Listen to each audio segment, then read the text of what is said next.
It'll take it a little bit to actually get it to the other side, but it'll be good. Okay. You still hear me pretty good? Yep. Pretty good. Okay. All right.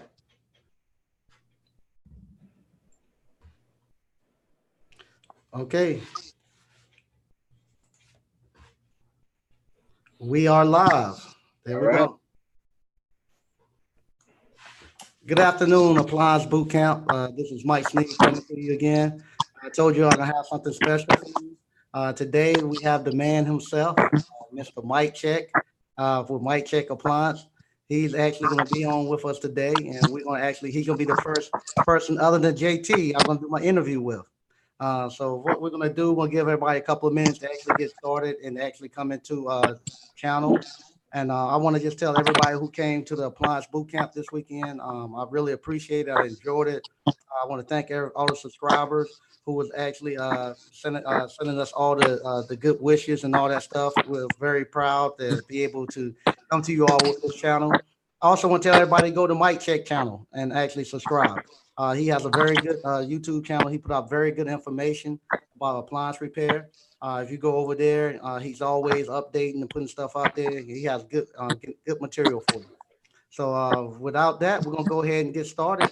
And I'm gonna start my first interview here. All right. So we got Mr. Mike Check Appliance. Now, starting off, now where is your business actually located at? I'm in South Florida. I service the Palm Beach County area pretty much. Okay. Okay. Familiar with that. All right. Is that closer to like the Miami or Tampa or? Let's just say, you know how some places have like a tri-state area. It's like Mm-hmm, Palm Beach County, Broward, which is Fort Lauderdale, and then it's mm-hmm, my. So mm-hmm. I'm Okay. Okay. All right. That's cool. All right. How many technicians do you currently have? just me at the moment. Okay. Looking to expand a little bit, probably in the beginning of next year. Okay. Now, do you have like an office staff? Yeah. Actually, my wife is she covers the scheduling, Mm. the callbacks, setting up appointments, pretty much everything that office, receptionist would do. Oh, that's very well, very well. I have my daughter. My daughter's helped me during the summer times, and sometimes I have my little sister-in-law, but I could never get my wife to do it. We found out early on either we're gonna be married or we're gonna be in business. We found out we couldn't do both, but I would love for her to actually come in and work in the business. I actually did a video with me and her together explaining that how it's, we've been together 9 years now. So it took a long time. In my first year in business, I did it on my own. So Huh? now my she, at the beginning of this year, she started and it's been great. Definitely a big help. Okay. All right. Now, how long have you been in business now? 2.5 years. Two and a half years. Mm-hmm. Okay, that's good. Okay, let's see. Now, how long have you been in the appliance repair field, repairing appliances? Uh, like 13 years, pretty much. Wow, wow. Did you come right out of high school into the appliance repair field? I mean, you can say that. I was kind of 19, 20, 19 going on 20, and that's when I kind of started. Uh, I started young. I had my first child when I was 18. So my dad always pushed me. He's like, man, you a man, you got to take care of your family.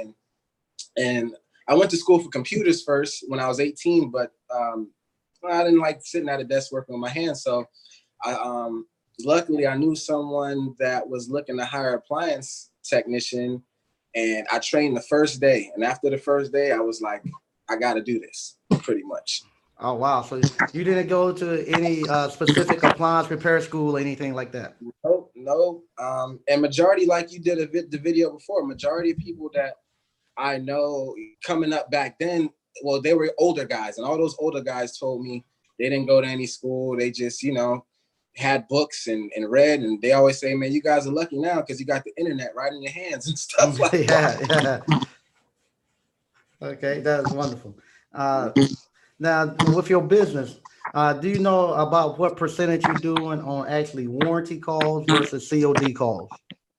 I would say 60% warranty and 40% COD, but as you know, some weeks can differ. Mhm. But I say majority, that's what it is, because I tend to have 2-3 COD calls a day, but I might have 4 or 5 warranty calls. So, Okay. yeah. Yeah. Now, how many stops are you running per day? Average, I want to say 6.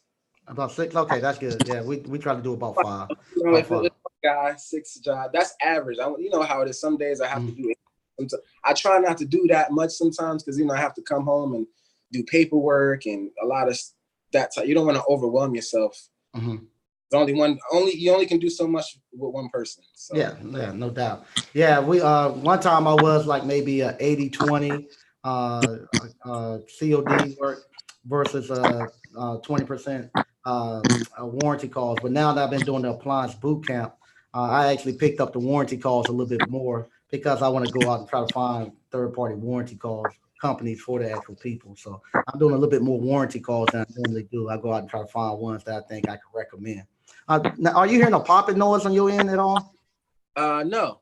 Okay, they're saying they're hearing a popping noise. Uh, No, I don't have anything on in the background. okay, all right. Let me see. Can y'all hear that now? Is it still popping? Let me turn it down a little bit. Can y'all hear it? Is it popping now? Is it popping now? Is it popping now?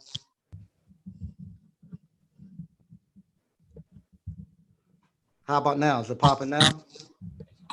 If anything is, I don't have. Okay. I don't hear the popping anymore. Okay, so you good? Yeah, I'm good now. I don't hear the popping anymore. All right. We might be a little sound a little far off, but I don't hear the popping as much now. Still sound good. Still sound good to you? Okay. I could hear it coming a little bit through, but everybody's saying they can hear it pop. Okay. All right, that'll work. Now the other thing, we have our national companies that our national service organization, PSA and USA. Have you ever attended any of those conferences that they have yet? Not yet. I want to, but yeah, working. What I have attended are like Mark Cohn has classes, MSA classes, and stuff like that. But when I was working for a company, I was working 6 days a week. Yeah. And we didn't really. Anytime we even had classes, I wanted to go to. I really couldn't because we had so much work going on all the time, pretty much. So, but there's a lot of. Luckily, the company when I was working for a company and I first started. When I did start and I was out of van, I was probably in the van about 2 weeks, but I did a lot of first year warranty manufacturing. Right. It gave me the ability to call tech line and learn some things. And then not only that, we did, Whirlpool, Frigidaire, GE manufacture. So that was my basis in the beginning. And then being years ago, I learned a lot of, the older stuff and then got some of the newer stuff coming in and stuff like that. But I always wanted to attend one of those conventions. I never got a chance to. Okay. Yeah. The ones coming up this year in January is actually going to be in Tampa Bay, Florida. So we got to make it a date for everybody to meet up down there. Yeah, they're really good. They're definitely good. Okay. All right. So now the guy that you started off with, was he had like just a regular appliance repair, or was he had like a store he was flipping appliances? The guy who taught you? No, he actually just did only repair. And when I started, he had 2 guys working for him, and he an older black guy too. He started his business in 1980, actually. 1980, wow. Yeah, and he is actually from a small town west of where I'm at, like the city area. And he kind of got grandfathered in because that small town, it had appliances, so the manufacturers were like, we'll just put you on. This is back in the day. Right. He used to tell me he used to send invoices in through mail and have to wait to get paid. I remember those days when I used to have to fax them. I used to have to fax my invoices in to get paid. And it really has changed. I remember going to the parts store and they used to have what they called a little microfiche. They had these little like things. Yeah, you go to the parts house and they have to go to this little card catalog like you had at the library. And they have to go look at the microfiche and then go look up under this little projector to find your part numbers and stuff.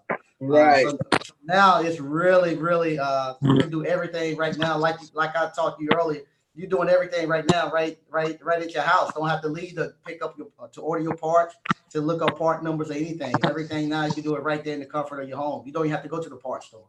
Right, right. That's true. Yeah, that's wonderful. Now, with that, when he was training you, did you? How did you just have some books, or did you just threw you to the wolves and let you go? Yeah, that's kind of it. Yeah, I mean, he kind of always told me I read all of them, but so I'll just pass on the knowledge. Even when he was teaching me how to use a meter on a, it wasn't even a digital one, it was an analog one.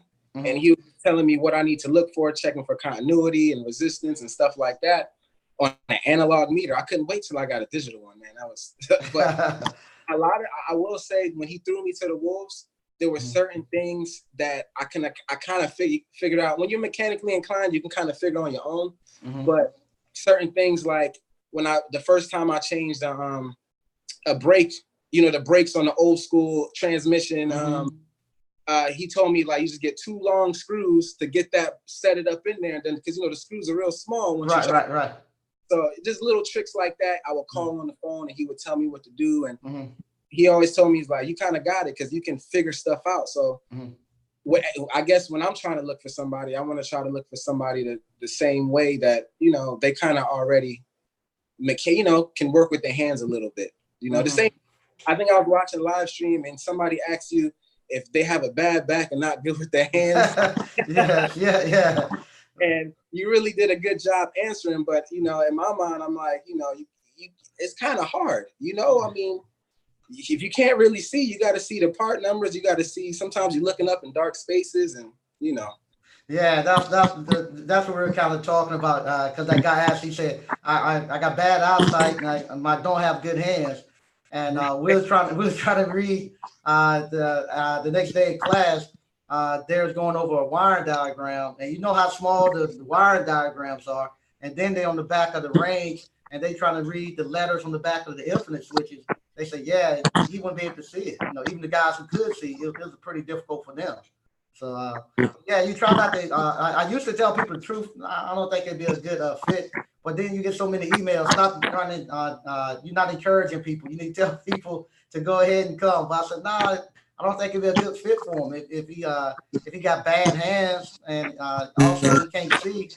This just probably wouldn't be a good feel for them to actually come in. Yeah, he definitely enjoy it. Yeah. Now, since you've been in here, have you ever had a time where you actually didn't have any work, where you actually didn't have any service calls coming in? Not since I've been in business. Yeah. I mean, but like when I go on my channel and I tell people it's different ways to attack this game. There's so many different ways you can kind of do it. There's not just one way, but like going the third warranty company way. Why I did that way too is because, I was just talking to my wife and I was telling her, man, from the beginning of this year to now, I just ran out of cards pretty much. That's over almost 500 cards that's gone. And most of that is just going into warranty work, giving out. And I've gotten so much COD, have gone up because of that. So instead of just going out there and, cause I could take it around and pay for advertisement too and do that. But the warranty companies, once you do good work, those people are gonna, even if they cancel their warranty, they'll still call you back because they like it. Yeah, that's what I tell them too. Now let me ask you this: so you ever ran into a problem where you went to a customer house and you're working on the appliance? You thought you had it fixed, but you ended up having to make maybe 2-3 trips out there, but you stuck with it. What did that customer get mad because it took you several times to actually fix it? Or did they actually like you better because you stood there and fixed it? Exactly. I think that's the main thing. When customers see you trying to fix it, they're not going to like berate you and lower you. They're going to be like, I mean, even if you don't fix it at the end of the day, at least you tried and you didn't, overcharge or just, refund them what you thought you put on or whatever the case may be. But no, I've never, it's happened several times, in my career. I've never had one customer that got mad and said, or because I usually end up fixing it anyway, but I've never had one. No, I mean, yeah, that's a great question, but no, I never had one. Yeah, that's what I always tell them. I said the customers that I've had the hardest time with, trying to fix their appliances. They came out to be my most loyal customers because they was glad I didn't walk away from it, that I actually stayed there with it. Yeah. You're right. I think that's the most complaining thing I hear about customers is a guy not coming back. Mm-hmm. That's it. So I try to tell people, look, if whatever you do, at least go back. Mm-hmm. That's all I can say. You got to go back and just, it might be something you might have did, or I might have. I can't count how many times where it might have been something I did, and I just got to adjust it real quick. Right. Okay. All right. That's good. What we're going to do now, I'm going to actually go through the chat and see what we got going on in the chat. All right. We got Mr. Lewis Jr. Hey, how you doing, Mr. Lewis Jr. from Tennessee? We got Mr. Kevin Bryant. What's up, fam? Will Matthews, Mike and Mike. Yeah, this is it. Mike and Mike show. BK from the Rockies. What's good, fam?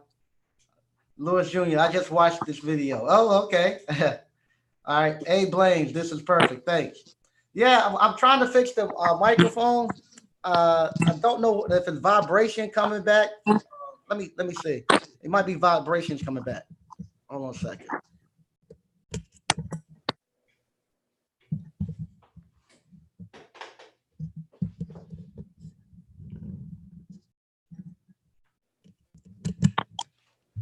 Is that better? Yeah, you sound good to me. Okay. All right. But back to what you were saying about that, I'm trying to get to where you were at with the 80-20 with the COD. I would love to have it like that. Yeah, I got it like that. I don't do as many calls as I used to do. I don't have as many texts as I used to have. But I like the 80-20. That way, I don't feel like I'm so beholden to the warranty companies. Right. Because the warranty companies, as you know, they always looking for somebody to do it cheaper all the time, and they always changing their actual regional manager. So I might have a good regional manager this 6 months, but the next 6 months they'll switch them out, and I get somebody we might not get along with, and he end up cutting my calls. I never want to go through that again. I've had that happen. I've actually seen that happen. Working with my old boss. Mm-hmm. He had one guy, actually, it was a warranty company. I don't even know if they're around anymore. It's called NEW. I remember them.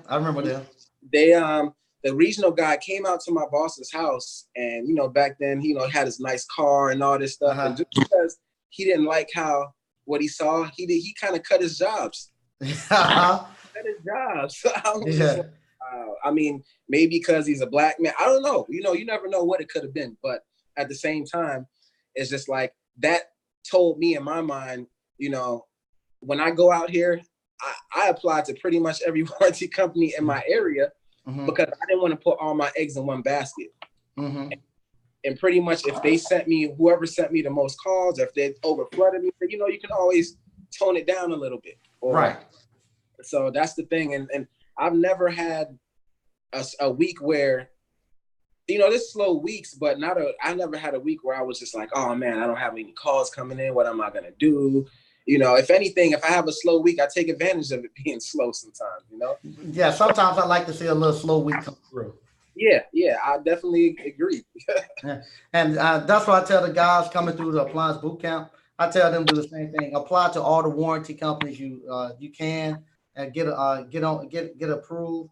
And I said just go inactive and don't close your account, but just tell them to put you on hold and go inactive. And if you're working with one and you don't like the way they're doing business, just tell them to put you on hold and go to the next one. Turn the next one on till you find the one you like. Because like I tell them, I said those managers, those regional managers, they always swapping out all the time, and somebody might come back around that you can get along with. Right, and that's very true. I definitely agree with that. I didn't want to put, like you said, they can cut you off at any time. So my whole thing is like, let me try to build my COD customer. I did have a little clientele base before I left because, I did 7 months working for him while I was still building my business. Oh, wow. So you done 7 months and you started, and then 7 months you went out on your own totally. Yeah, because, I had to, I don't know if everybody has it, but I would assume they would. It's like that fear of not producing, the fear of not, bringing in as much that because I was used to a check for so long. So It's like, and once I started seeing the money, it was to the point where I was losing money staying with him. Right, right.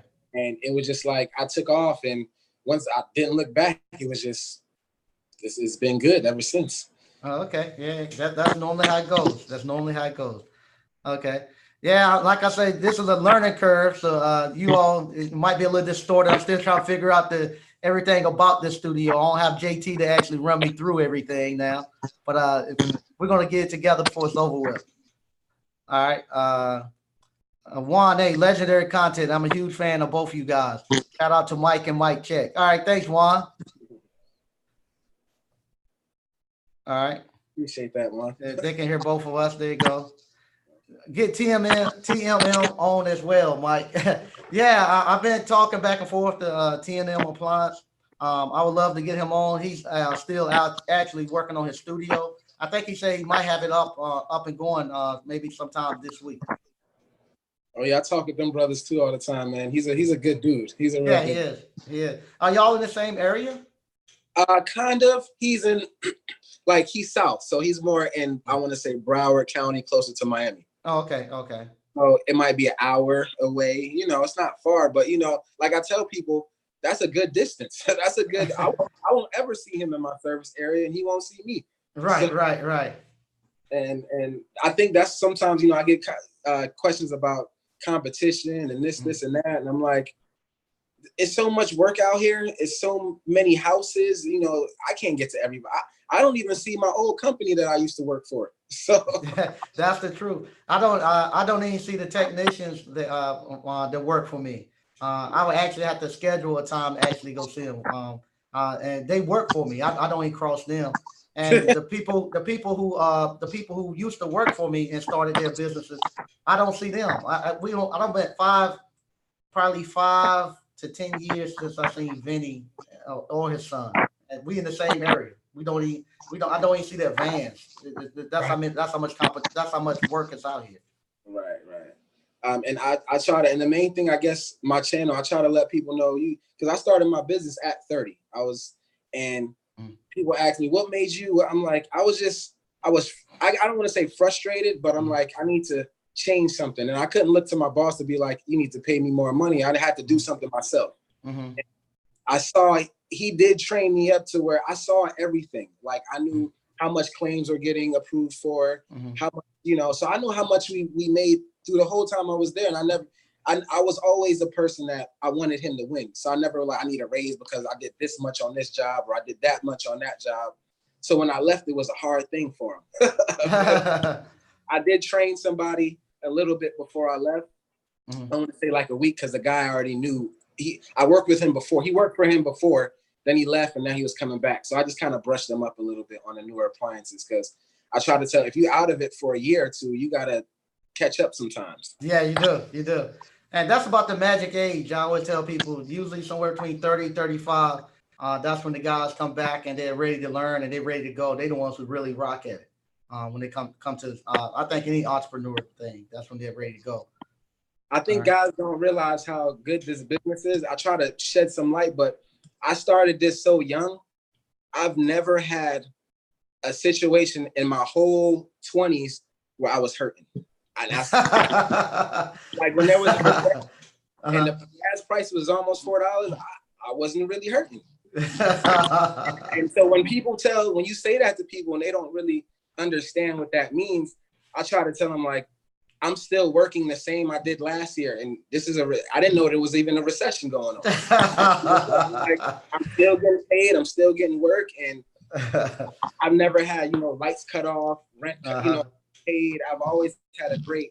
So I told myself, there's no other profession I can do that will give me, if I had this lifestyle, not owning my own business, I can only imagine what it would be if I owned my own business. So. Hey, I tell people that all the time. I laugh. John Kennedy, JFK, he said the only time he knew about the Great Depression, he went to school and read about it in the books. And when the recession was going on, if I didn't look at the news and if I didn't talk to somebody, I didn't know it was a recession.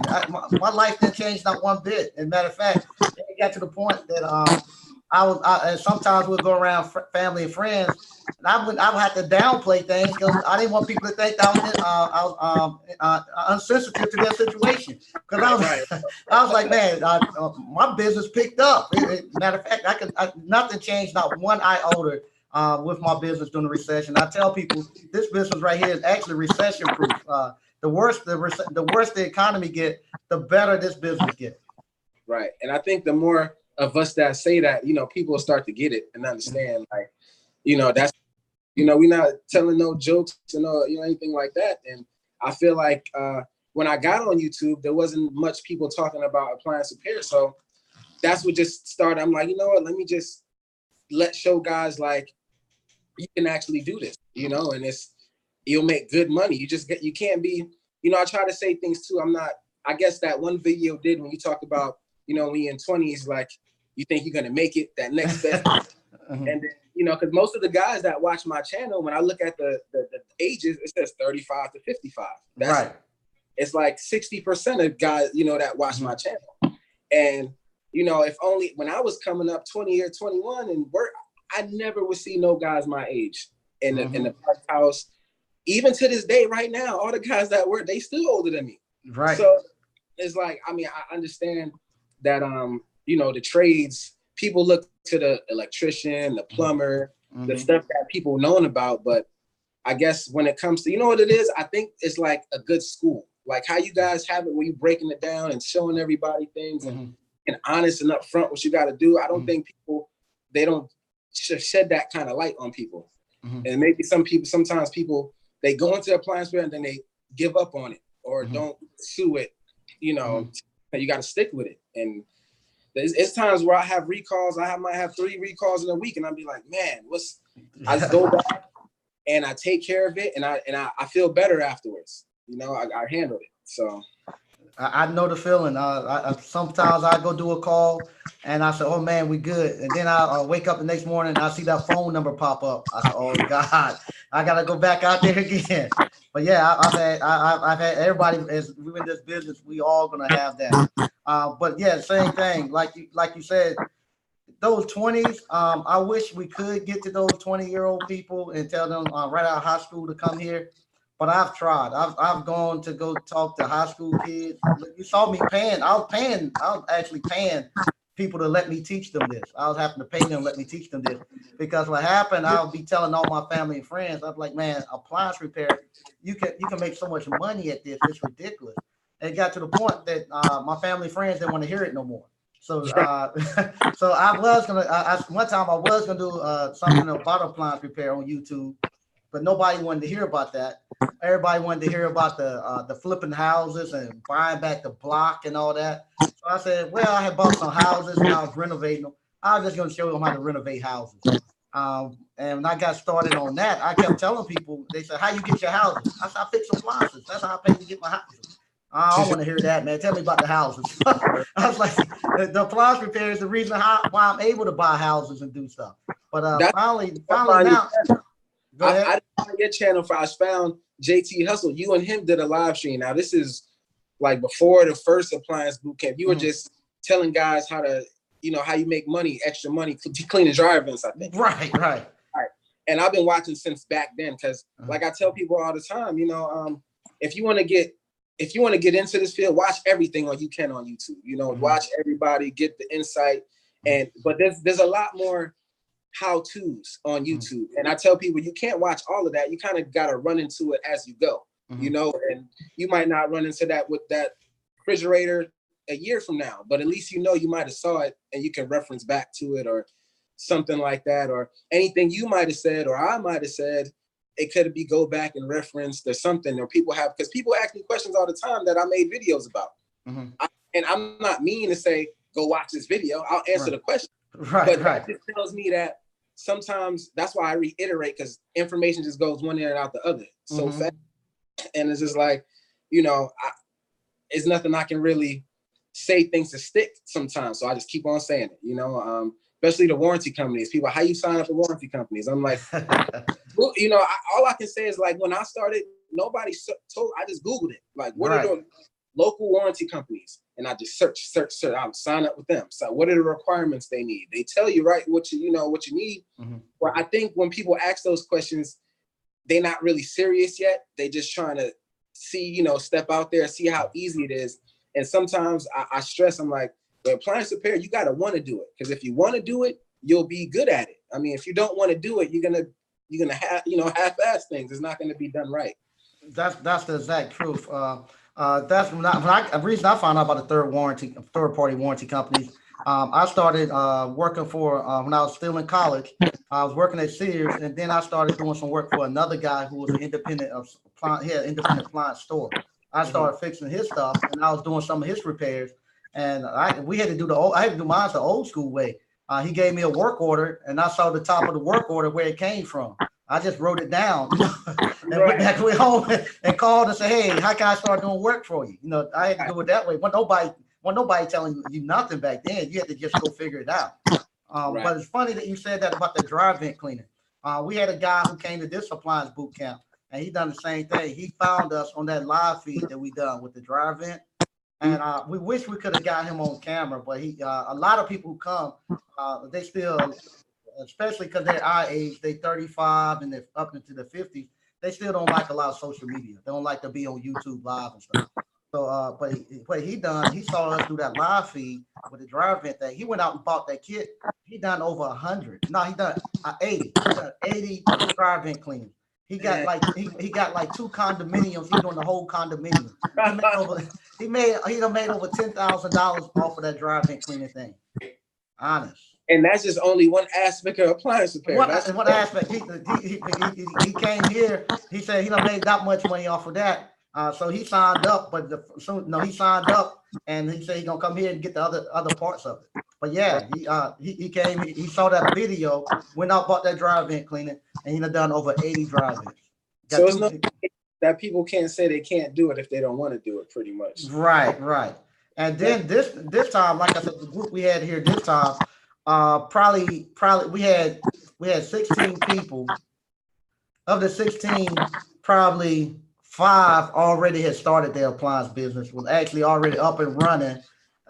They was already doing third-party warranties. As the day went on and people got more comfortable to tell me, other ones had already quit their jobs. There are other ones that put their time in to quit their job. They had already signed up. They was already doing appliance repair. Because this group right here, man, it was almost like an experienced appliance repair group. Because all of them had already because they caught the fire and they couldn't wait to come here to get started. They got started, and when they got here, they came here with questions on how to fix stuff because they was already out there in the field. And they so here it wasn't any selling. They was already out here running. And some of them even told me about, that's another thing too, the ones that's coming in now, they actually telling me about people like you, about Mike Check. They tell me they're bringing in books. I didn't know any books was out there on the major appliance repair. They're giving me the literature. They're giving me a lot of stuff.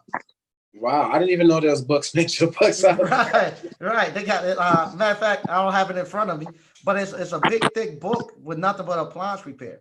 And I'm gonna get it, and I'm gonna read through it, and I'll send you a copy of it too.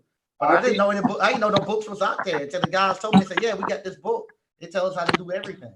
Right. When you tell people about I guess like you said, everybody's situation is different. Because even when I started, I guess I started a little differently. And then my situation, I was already doing within the trade, and I knew, I guess, there was certain things I wanted to get before I got on my own, make sure my uniforms, which is not a lot of expensive things, but the main thing was like the van.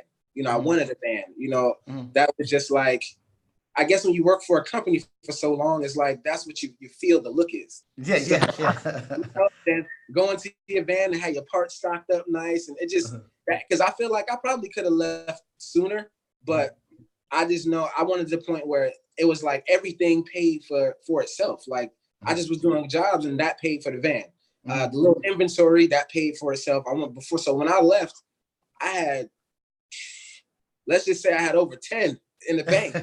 Because I knew I wanted to be good for at least a year or so, So I was like, that's what I did. And then, it kind of, and that's why when you like all the information you telling guys is pretty much the truth. Like, you don't ever really have to work for anybody if you really focus and hone in on this thing. You know, now if you get lazy and you know, then that's on you. You know, Right. every day I get up, I still work 6 days a week. So, and I only do 8 to 12s on Saturdays, but you know, some Saturdays I don't if I don't choose to. Yeah. So, Yeah, I actually kind of slowed down. I actually won't working on Saturdays, but these guys coming to the appliance boot camp, they actually made me feel ashamed because they called me on Saturdays working, they called me on Sundays working. I said, dang man, I done slacked off. I got to tighten back up.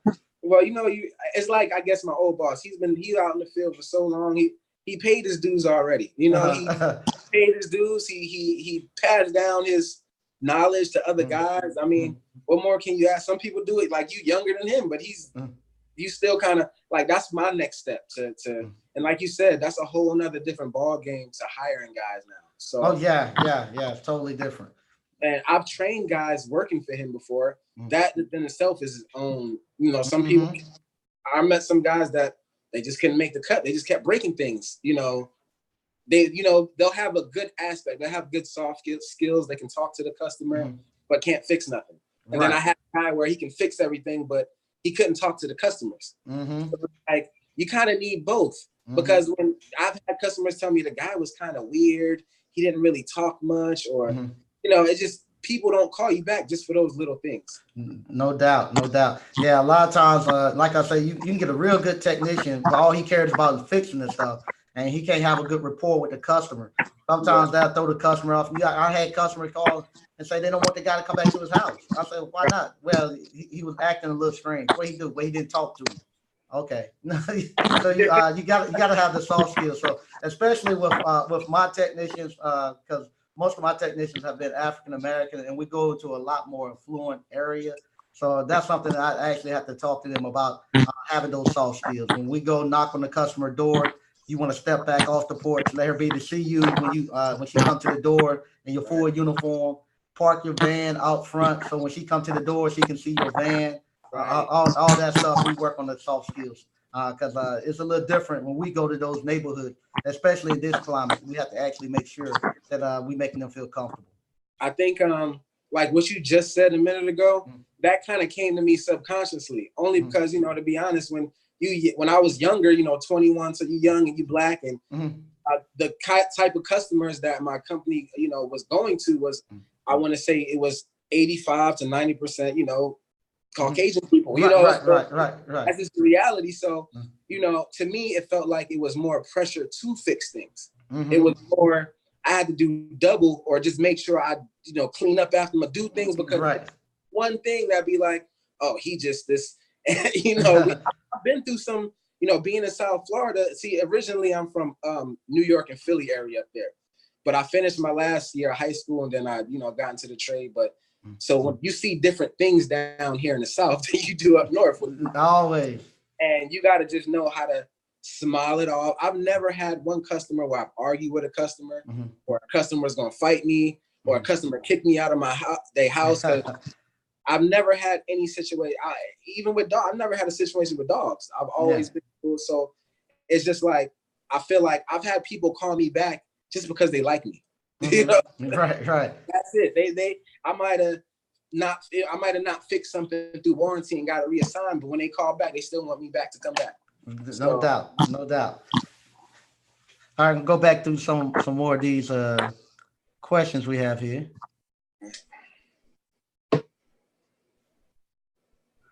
Okay, here we go. Yo, baby, Bay Area, how you doing? Wild Winds 454. Man, Mushroom. Hello, guys. What do you want to company pays for parts up front, and which ones are the best to counter up with? I guess he want to say what warranty company pay for parts up front. Now, listen to some of your videos. You like to get that 20% markup on parts. For the guys that are unexperienced, let them send you the part. Get the don't. That's only for you confident in what you're doing, because I have to stand behind them parts. You know. And I try to stress to people, you like, look, we not out here to try to lose money. I don't. If I don't need a part, I'm not going to get the part. So there's so many cars I can say where I fix things without a part, honestly. Right. You know, that's just how it is. You know, it might be something minor or something else you might just to adjust it or whatnot. But yeah, I make more money getting the markup on the part. That's just me. And because, for instance, it might be a part. I know certain. You know, when you work with a certain warranty company for a long time, you kind of tend to know what their national range on parts is. If I have a heating element that's $100, or in a retail, or let's just say it costs me $60 and the retail's $150, you know, I'm not going to tell them I get it for $60. Right. You know what I'm getting at. You know, my markup adds on to my labor for me. So, but that's only with experience, because let's just say 3 weeks down the line, something else happened. You got to make sure you can make up for what, if you misdiagnosed or something within that. And then I only say that because I've been with my parts store. You know, I've been going to the parts store for 13 years. So me getting a good deal and good pricing, I almost got the same pricing as my last company, pretty much. And I've been with them for a long time. So I think that's what it is. Because if you're new and you don't have a parts account and you're getting your parts on, you can't get all your parts on eBay and Amazon, for one thing. And you don't know if they're all reliable till you start, you know, building up inventory and stuff like that. Yeah. And the reason why I tell those guys to get the warranty company to send them the parts, for like you said, for one, they're gonna misdiagnose some stuff going out there the first time. And if you gotta buy 2 control boards for $200, you got $400 out your pocket. I want them not to have to worry about cash flow issues. I want them to just worry about getting the skill down and keeping cash flow coming in, not worrying about paying for parts. And as they get better off, then they can actually transition over to actually getting that extra 20% markup and stuff. I mean, some companies do 30%, some companies do 10%. It's not, you know, I try to tell people, warranty, you know, is good for starting out and for beginners, but that's not the end all be all to this. Because, hold on, somebody tried to call. Am I back on? Yeah, you on. So yeah, it's not the end all be all. Like I said, I'm trying to get like you. I want 80%, you know, 20% warranty. But that's just, like you said, for me, who's been in them so long, and because I don't know, every COD call I have is a lot, you know, easier, it's quicker, you get your money and that's it. You know, I tell people, warranty companies, if, you know, you got to wait for your money pretty much. And that's just the reason. Some of them nowadays, you know, they'll take a percentage, pay you faster and such. But if you don't put money up for certain, that's why when you tell people not to quit their job so fast, I mean, you never know what they're doing, but it's like, you got to have some little money build up, because you never know what might. I did a video and I told, I was saying I had 1 week where, you know, I had to get, each part was over $200 for the job. I'm paying for 3 jobs. It's like $600-700 worth of parts, and I gotta get, that's on me. And you know, I got the markup and I made money on them parts, but it just, you got to know what you're kind of doing. And like you said, you don't want to misdiagnose it. You can't take certain electrical parts back, and you know, then you lose the money. Yeah, no doubt. Okay. What we got here? Let's see here. Hello, Mike and Mike, Fort Lauderdale in the house. That's Douglas Martin. Hey, how you doing? Mr. Kales, really looking forward to the training in October, bro. Crazy excited. Okay, we looking forward for you coming down here too. Text Avery, I sub to this brother. He has great content. Yeah, he does. Everybody go over to Mike Check Appliance and go ahead and subscribe. He has good information coming out. Okay, we got a question from Juan. Mike Check, do you have any advice on promotional products besides cards to draw in customers? Well, the only thing I've done was car magnets, cars, you know, that's the main thing. But putting ads on, I guess, Google. I put like specials sometimes on Google, because I get a lot of customers off of Google, you know, personally. Google and Yelp. And Yelp is, I don't pay for any Yelp. That's free. I just signed up for the free part, and I still get a lot of, you know, quotes on Yelp as well. I haven't really stepped into the realm of paid advertising yet, because honestly, I really haven't had to. You know, I've been doing great without it. So, you know, there's certain ways you can, you know, attack it, like I said. And And it's easily like what you say, you can easily make over $100,000. I mean, right. by yourself. Now there's a cap to that. I can't, there's only so much I can do. Mm-hmm. But when my first year in business and I saw that, when I saw my W-9 from one company and that one company said 40 grand, I'm like, oh no. Yeah. I would never work for anybody in my life because it was set to that point. I'm like, well, if something don't go right, maybe I can go back to my old job and you just got to get that thought out of your mindset. And like, if you really want to do it, you just got to, I guess the main part of it is learning how to fix, like you said, teach them how to fix things and always want to re-educate yourself. Because there's so many times I'll go on there and stuff I don't know. And, there's a lot of things you can pay for, like Service Matters and what else they got out there for, appliantology and stuff like that. But you don't really necessarily need that either. As long as I run into stuff almost weekly that I haven't seen before sometimes. But just the experience of me working on things, I know how to work on it. It just comes with experience. I tell guys, because they're like, what about technicals? I'm like, there's a lot of time I don't get technicals for it, but I can kind of figure it out. Right. Know where to look. Yeah.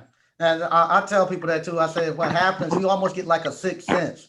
Sometimes I'll be at a customer house looking at an appliance and some just tell me, look here. And as soon as I look, I see something burnt, a broken wire. And it just becomes, I'll be honest, I'm hard pressed to find a better job than appliance repair. Yeah. Especially during the summertime and during the spring, when you're going into nice neighborhoods, you're in the fresh air, you're your own boss, you riding in the van. It's hard to beat appliance repair. Hard to beat. I try to show guys, as a young Black guy, I'm like, I didn't really see that on YouTube when I started. And that's kind of what I'm like, well, if I can just show guys like me, young, that can come out here and do it. I just turned 33 and I'm like, I'm oh, wow. Way to go.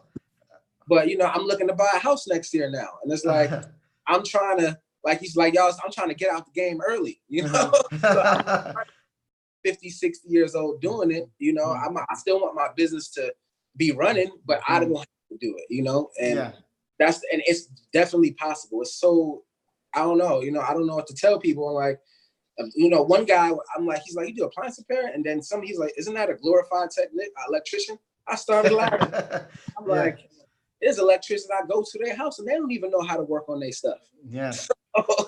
And they tried to work on it and couldn't fix it. Right. And an electrical issue. So my whole thing is like, I feel like you can't belittle or berate somebody for their trade. They trade is what they do. In appliance repair, we have to know a little bit of everything. I have to go, like tomorrow I got to install a garbage disposal and I have to know a little bit of plumbing, and like I said in the beginning, the company I worked for, he didn't really have a, hey, you're only going to work on this. He just said, this is what you're working on today. And if you need, just give me a call, but I know you're going to be all right. And he told me later on, he's like, I kind of seen it in you that you want to figure things out on your own. So when I tell God, like, you got to approach it like that. You got to want to try to, because you won't be successful always trying to look for somebody else for help. When I can't tell you how many times I go on the internet nowadays and I can't get into diagnostic mode. Let me just look it up real quick. And I'll look it up and I'll find it. Boom, boom. This is how I get it. Find the code and I know what I need to look for. But when I tell guys they don't know the code, sometimes you just got to take things apart when something's not right. They start there because somebody asks, what are you in the customer's house? And, you feel nervous that you don't know what to do. I said, start taking things apart, go behind there, go. Because sometimes you'll take things apart and you'll see what the problem is, so. Yeah, and that's one of the things we talk about here in the appliance boot camp. That's one of the things they say. But what if I go there, I don't know what I'm doing? I say, well, the customer don't know you don't know what you're doing. They don't know. You just start doing the basic checks. The dishwasher, take the kick plate out and take your flashlight and start looking for a leak. They don't know you don't know what you're doing. But and like I tell them all the time, they say, well, I got this question a lot. What if I break something? Well, it's already broke. When you get there. The machine is already broken. You can't break it. It's already broken. If you happen to break something else while you there, then you just buy it and replace that part that you break. Many times I went there and try to get a piece of plastic trim off, and then realize that we had to slide back one way and I chipped it or cracked it. So when I order my parts, I just say, hey, I got to order that piece of trim. When you go in there. I feel like that's the most common thing too, especially when you making the transition into the newer stuff. Because I say every 6 months they coming out with newer stuff. So when you get to when you say them things, that's like the most. I feel like every technician go through that, because we run into things that we don't see, but at least we learning on the way. I was like, well, next time I know I can't do it this way. Right. Yeah. And next time I can't do it that way. So I feel like it's an ever growing thing, and I feel I guess what made me start, because I was kind of looking for help in the beginning, but there was nobody, not even on like Craigslist or anybody that was like, hey, you nobody even, hey, you hiring, or you even, but I mean, then again too, people always assume that I work for somebody, being so young. Every day it happens. Like, a guy called me today, and just because he didn't call my business line, he called my cell phone. And a lot of times I pick up my cell phone, sometimes I don't, but he's like, oh, can you come by, blah, blah. And he said, all right, well, I'll have the office call you to get you scheduled. Oh, I was just trying to get you some side work. I'm like, this work is my work. Yeah. He's like, oh, I didn't know this was your business. I'm like, I mean, if some people assume that, sometimes I don't even tell them what it is. And my first thought is because I look young, or is it because I'm black? And, you never know what it really is. Yeah, you never know. But I even have black people, when I go up to their house, one guy was like, oh, your company lets you put magnets on their vans? I'm like, I mean, maybe because I got I got a new van, and maybe that's the reason why. I don't know. But I tend to feel like it makes me feel good, though. It makes me feel good, like they don't even think I'm owning this, and I'm like, I am. Right. Yeah, I think we all ran into that. Went to somebody's house and they say, how much it costs for you to come back after you get off work and fix it? And you say, well, it's my business. Right. I've had this happen a lot too in the South. I go to somebody's house and I fix something, and then I would get in my van. I'll be driving. I get a phone call. It'd be the house that I just left, and they'll say, "May I speak to Mr. Sneed?" I say, "This is he." I just want to tell you that boy you sent to my house, he was really good. I really liked him. You need to keep him around. Send him next time. I'm like, okay, I'll let him know when he get in. They never knew I owned the business. Right. Yeah. And then one time I had one of my good friends. He owns a construction company, and his construction company name was Davidson Construction. And we was over in like 3 counties over, looking at some houses that we were going to renovate. And somebody he had done work for before saw him on that truck, and he was at the gas station, and the guy pulled up behind us and he said, "Mr. Davidson, know y'all got that truck over here?" It's like, "Excuse me, Mr. Davidson, know y'all got that truck over here?" Yeah, he told us we can drive it over here. All right, now I just want to make sure. He didn't know that my man owned the company. He thought we had the company truck riding out someplace. But yeah, he told us we could ride it. Okay, I just want to make sure y'all got permission. I said, okay. Right, and I think it happens to a lot of us. Like, because I have a younger brother, and he started his business, I want to say 3 years before mine. I encouraged him to start his, but he does landscaping, so it's a different field. He had two white guys working for him, and he would come up to the job. He just black. He's like, "Where's the boss?" He thought, the customers would think one of them two guys was the boss. And it's like, because they all have the same company shirts on, because he get dirty with them too. He worked with them too. He cuts grass and do landscaping. So he tells me all the time, that it happens to him a lot. And I'm like, well, that's just, and my old boss always used to tell me, that's when you go into these people's houses, their mind is thinking about the Maytag man, so that's who they thinking they're going to do the good job. So you got to make sure you're on point. And I feel like that's what I try to show people. So when I show my videos, I like, these are the tools I'm using. I have my inventory. You want to focus on business, putting money back into your business, because those parts that I get, when I get to the house and, say I got a $15 element, $20 element, I'm reselling it for what it is and making a lot of, that's just, you have those things instead of wasting money to go back to the parts house to get the part to come back when it's, you could have had the, basic stuff like Whirlpool heating elements or right. So it's like, it's a formula to win out here. And I feel like I give it to people sometimes, or I'm giving it to people, but they making it seem like it's harder than what, overthinking sometimes. Yeah. I run into that all the time with overthinking, and right now I run into the exact opposite where they're just quitting their jobs, and then I feel like sometimes I say, well, have I oversold this to people? I don't want nobody to think that it's too easy. You need to just quit. It's going to be just you're going to walk into the land of milk and honey. But I was telling one of the guys, I said, man, I can't hardly sleep at night because y'all quitting your jobs. And I feel like I'm responsible for y'all quitting your job. And he told me, man, I sleep good.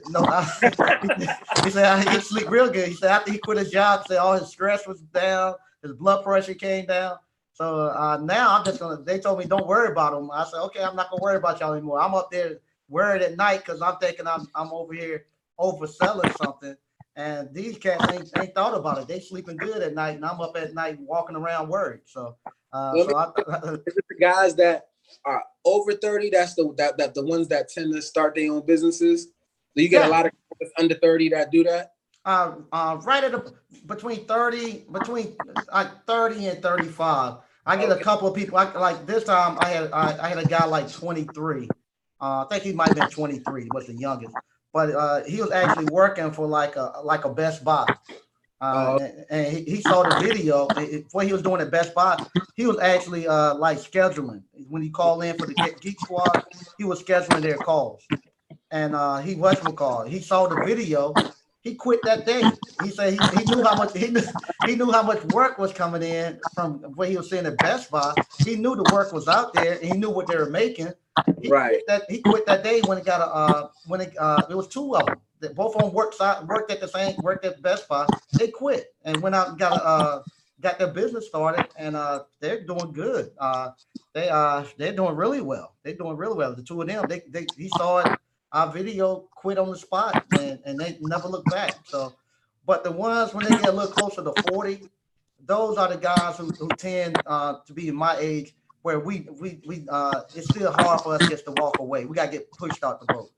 But those guys that's 35 and under, they ain't got no problem. They just say forget it. They walking off. They walking off the plantation. They don't care. Right. I definitely agree. Somebody asked me. He said, would you ever go back to working for a company? I'm like, after you start seeing the checks of working on your own, you'll never want to go back to work for any company. No doubt.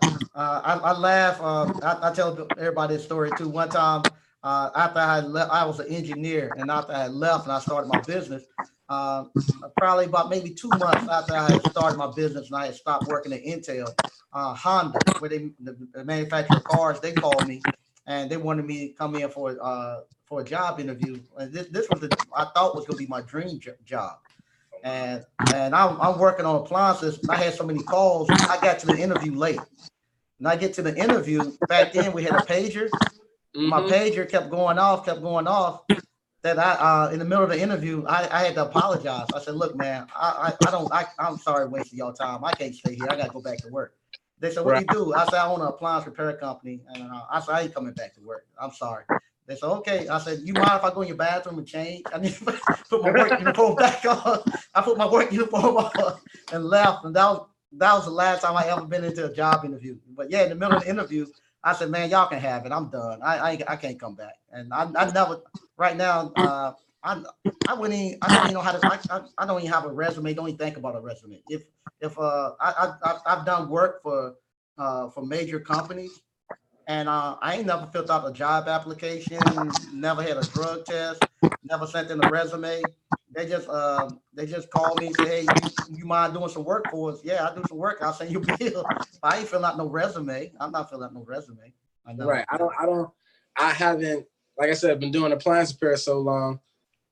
I haven't, what I try to tell people, not just me benefiting from it, but my family, even my daughter. That's all she knows since she was born, and she's like, "Dad, you can do more things now. You can spend more time." Because, when you're working for a company, it's like I'm at 8 to 5 pretty much. And even if I get off early sometimes, when it was not a big company. So every job that I needed to do, I looked at my own parts. So that kind of made me familiar too with the diagrams and what I'm looking, how much they cost. But yeah, I mean, even I tell my channel, the guys that are subscribed to me, man, I took my first vacation this year. And I've been, wow.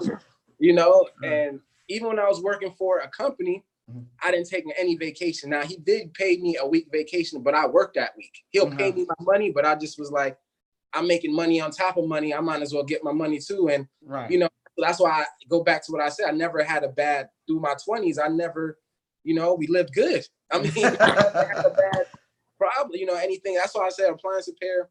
You know what? I think the reason why people don't get into it that much, because they think in like a plumber or electrician where you have to work for somebody for 4 years before you can actually start your own business and being a journeyman. And you don't have to do all that with appliance repair. Yeah. We the last of the skilled trades that you can actually come in and actually get going.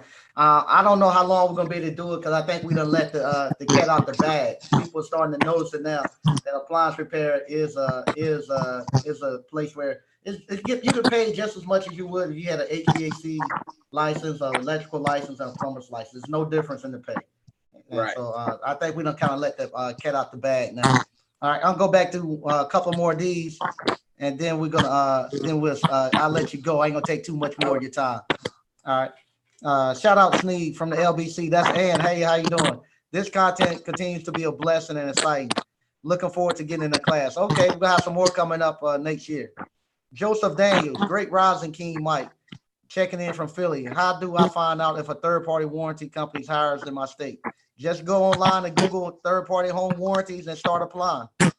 They usually are hiring. Yeah, always. BK from the Rockies, to both mics. Would appliance repair be a good field for someone looking to transition out of a field? He didn't say what field, but he says appliance repair a good field looking for someone to transition out of a field. So I guess he's just saying any type of field. Any mechanical field, I would say, because I have a lot of guys that ask me the same question almost every day. Either on my Instagram, they'll say, "Hey, I was a diesel mechanic," or I'm good with my hands, or and I'm like, yeah, as long as you're good with your hands, you pretty much can do. Because I did a video this morning where I said appliance repair taught me so much in life. Like I work on working for another company, man. We worked on the vans. We changed brakes, we changed oil, we changed starters. I just remember changing the starter 6 o'clock at night on my van when it went out. Keep there changing the starter, and it's like those things help me be a better person in life. Just working on my own stuff. I was telling guys, I do my own maintenance on my vans, changing my own oil, doing my own, little stuff like that, and that's pretty much it. It's just like, I don't want to say any other trade, because I wouldn't have experience in that, but I would assume like other trades, once you're using your hands, it pushes you to do other things. You're not afraid to try the other things. Right. Okay. Yeah, I'm like Mike Check. I recommend appliance repair to any and everybody. Right. All right. BK from the Rockies, laugh out loud. I've taken many classes with technical folks who have absolutely no people skills. They are always scare people off. Yeah. Ferocity Crash. Greetings, Mike and Mike. Hey, how you doing? Tex Avery. How do you get consistent business for dryer vent cleaners? You want me to answer that one? Do you do any dryer vent cleaning? No, and that's the thing. My first year in business, I bought the kit, extension, everything, but I've been so busy ever since. I would have to hire another guy just to do that for me. Yeah, I feel you. Sometimes you get to a customer house, you trying to get to the next call, you don't even have time to clean the dryer vent. My dryer vent, and sometimes it's the ones where on the other side of the wall. Right. Yeah, I can do this real quick, but I'm like, you know what? I don't want to rush to the next job and not do it properly. So if I ever get slow, though, that will be the first thing I advertise and push is dryer vent cleaning. But I don't ever see that happening. Yeah. Same here. Sometimes we'll do it. I used to do it for when I brought in new techs and I'm doing stuff for high school kids. They wanted to make money. I would let them do it sometime on the weekends. But if it's something where I constantly run promotional stuff all the time, nah, it costs too much. It's just too much. I don't have the capacity to do it. Right. But if you want to get dry vent cleaning businesses, what I used to do, coming up in October is fire prevention month. Just find where your local fire department, they're always going to be doing something to let people know, the public, about different fires. Just show up with some flyers that show that you do drive-in cleaning. Look around on the here down south, especially in where I live at in Clayton, North Carolina area. And whenever there's a house fire, they call 911, and that get logged into their system, and that's public knowledge. So just like break-ins is public knowledge, so is house fires. Find out where a house fire happened at, and you find out what street it's on, and you go out there. Just like when people get a break-in, you see ADT and CPI coming, putting all these flyers out on people mailboxes. You do the same thing. You take your drive-in cleaning things, and on your drive-in thing, you want to make sure you're showing a fire and stuff, because people already are emotionally emotions already up and roar because there was a fire on the street.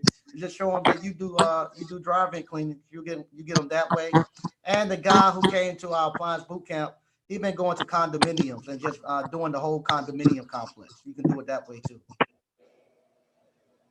Yeah, that's a good look what he got. And just like how you tell people at the laundromats, I can't tell you how many times I go in there with when I used to work for a company. And when I worked for a company, I lived on that side of town where there's a lot more laundromats. So I used to go to the laundromat, and just me having my shirt on, a uniform, people, the guy like, hey, you work on, can you fix this, and this? When I first started, I didn't, the commercial front loaders, I didn't want to touch, but the direct drives, I'm like, oh yeah, I can work on these, no problem. The direct drive. Right. So like you said, like everything that you put in videos out, and I was watching that time when the guy said, oh, that's not true. You can't make that much money. I'm like, man, these guys don't even know what they're missing out here. Yeah, that's one of the things that get me. When I'm telling them this, I'll be like, I'm telling them because I've done it. I'm not just making anything up. I've done it, and then I have to go back and reprove it again that it can constantly happen. And then like this weekend, the guys was here, and I was showing them we had to take a front load washer and take the tub bearing all the way down to the tub bearing, strip it all the way down. And they was like, man, this right here, this take too long. This is a lot of work. And I said, but y'all want me to go to the laundromat and pull one down and try to change a tub bearing out there just to show y'all that you can get work at a laundromat. If they doing it by themselves and they start getting good and do it in less than 2 hours, an hour and a half, you making $300, $400, $500, $600. There you go. I do that for an hour and a half of work. There you go. Yeah. What happened? The guys that come to the appliance boot camp, they already said, well, that's gonna take me 2 hours. It only take me 30 minutes to do this, and I'm gone. I said, yeah. But like you said, I said if I'm doing that, I only schedule that right there. Might just be one stop for the whole afternoon, or one stop for that morning. Quick question for you: have you had any guys ask you? Because somebody asked me about only doing certain appliances, and I really couldn't answer them. Like being a specialist, like only washers and dryers, or I don't, Yeah, they a lot of people ask me that. Can you only do washers and dryers, only do refrigerators? You could do that, but you're gonna have to have a lot of call volume. You got a lot of volume coming in. If you're gonna be a 1 or 2 man show, you're gonna have to do everything. You have to do everything to go through. Because you're gonna be missing a lot of money. You're right. You're gonna be missing out on a lot of money, and you're gonna have to be cherry picking. Sears has started to do that right before I left. When I worked there in college, that's how I learned how to repair appliances. But they had started doing that because so many of us was leaving, going to start our own businesses, that they actually just started saying, okay, you're gonna just work on washers and do laundry. You're gonna work on cooking, and you're gonna work on refrigeration. And what happened? It made people scared to leave because they couldn't work on number one thing. So, but it's too easy to work on them all. Just do them all. Do whatever. I tell them, you gotta be like a catfish. Whoever falls to the bottom, you eat it and go. Right. All right. Spoken in 3N. Detroit checking in. 32 people watching. Come on, family. Hit that like button. Show love, support. Awesome content, gentlemen. Appreciate the knowledge. Subscribe to Mike Check Appliance. Yeah, do that. Go do that. Shana Nelson. Hey, Mike Check. All right. Here we go. BK from the Rockies. Yes. Subscribe. Oh, thanks. WWHVAC $2 super chat. Thank you. Oh yeah, and I watch his channel too. I haven't. I got to go check it out. HVAC. I'm gonna go check it out. I'm gonna go check it out. Yeah, he do a lot more HVAC stuff, but you know, it's all good and just learning stuff. You know. Okay. So. Yeah, I'm gonna check him out. Hey, how you doing, JT? JT say like and subscribe. All right, and brother Dubian, also thank you. But that's all we got through the super check, and I want to thank you, Mike, man. I appreciate so much you coming out and doing this with me. I really, like I say, I want to thank you. I'm enjoying your channel. Keep putting that good content out there, man. And I'm gonna, like I said, I'll be down that way. I'll be in Tampa. I'm gonna be on the other side of the state. I'm trying to get to that thing. I'm trying to get to there too. Okay, yeah, we'll definitely get there. Man, you giving people a lot of knowledge that, you know, I guess what I want to say is unspoken out here sometimes, but a lot of guys, you know, through this appliance industry, they don't want to tell you certain things because, you know, they think you're going to take the business or you're going to, and I say to myself, you know, why not help young guys out? It's just good karma coming back to me, you know, or, you know, and especially if people that, you know, guys that look like me can take the example and go out there and start their own business. Cause really that's honestly who I want to touch the most. I want to touch everybody, but people that look like me, I want to touch them the most and be like, you don't have to just go to college. You don't have to just do, you know, cause my dad went to college. My dad raised me. He went to college and he was just like, you know, he went to be an engineer. Luckily, I might have got some of that inherently and started working, but I didn't need college and I great. And he proud of me. Right. Yeah, I want to thank you again. When we move to our new building, beginning of the year, I'm gonna have a big grand opening. I want to invite you up for that too, if you're able to come up. Definitely love to have you here for that. And I'm gonna get down there and check you out over there. Cause I used to go down to Fort Lauderdale and Miami for vacation from time to time. So I'll talk to my wife and we're gonna make that get out there again. Whenever you come, man, I'll definitely catch up with you. No doubt. Okay, everybody go over and subscribe to Mike Check Appliance. And we want to thank everybody for tuning in to Appliance Bootcamp, and we're going to be gone. All right.